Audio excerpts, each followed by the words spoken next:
Miss Nelson is Missing by James Marshall. The kids in room 207 were misbehaving again. Spitballs stuck to the ceiling, paper planes whizzed through the air. They were the worst behaved class in the whole school.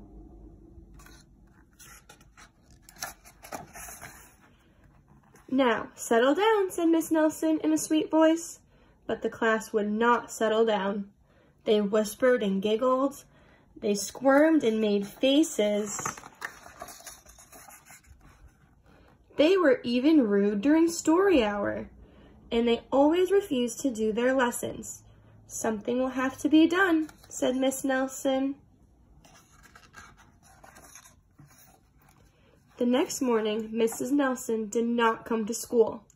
Wow, yelled the kids, now we can really act up. They began to make more spitballs and paper planes. Today, let's be just terrible, they said. Not so fast, hissed an unpleasant voice.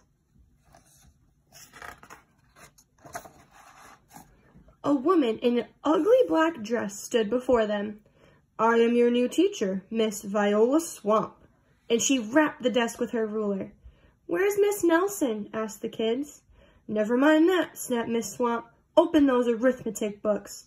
Miss Nelson's kids did as they were told.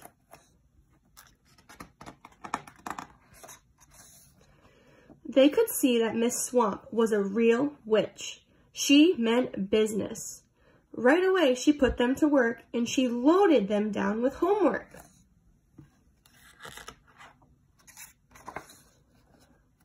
We'll have no story hour today, said Miss Swamp. Keep your mouth shut, said Miss Swamp. Sit perfectly still, said Miss Swamp. And if you misbehave, you'll be sorry, said Miss Swamp. The kids in room 207 had never worked so hard. Days went by, and there was no sign of Miss Nelson. The kids missed Miss Nelson. Maybe we should try to find her, they said. Some of them went to the police. Detective McSmog was assigned to the case. He listened to their story and he scratched his chin. He said. I think Miss Nelson's missing. Detective McSmog would not be much help. Other kids went to Miss Nelson's house. The shades were tightly drawn and no one answered the door. In fact, the only person they did see was the wicked Miss Viola Swamp coming up the street. If she sees us, she'll give us more homework. They got away just in time. Maybe something terrible happened to Miss Nelson. Maybe she was gobbled up by a shark, said one of the kids. But that didn't seem likely.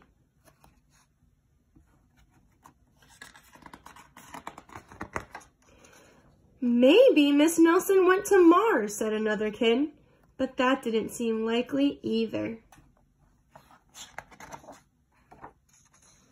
I know, exclaimed one know-it-all. Maybe Miss Nelson's car was carried off by a swarm of angry butterflies. But that was the least likely of them all. The kids in room 207 became very discouraged. It seemed that Miss Nelson was never coming back, and they would be stuck with Miss Viola Swamp forever. They heard footsteps in the hall. Here comes the witch, they whispered. Hello, children, someone said in a sweet voice. It was Miss Nelson. Did you miss me? She asked. We certainly did, cried all the kids. Where were you?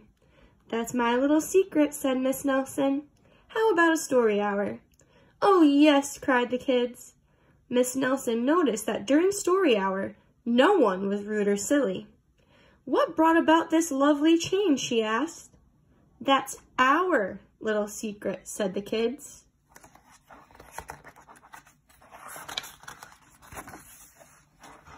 Back home, Miss Nelson took off her coat and hung it in the closet, right next to an ugly black dress. When it was time for bed, she sang a little song. I'll never tell, she said to herself with a smile.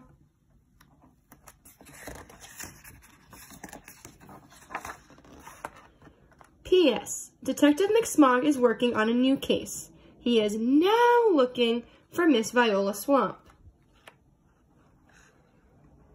And that is the end of Miss Nelson is Missing by James Marshall.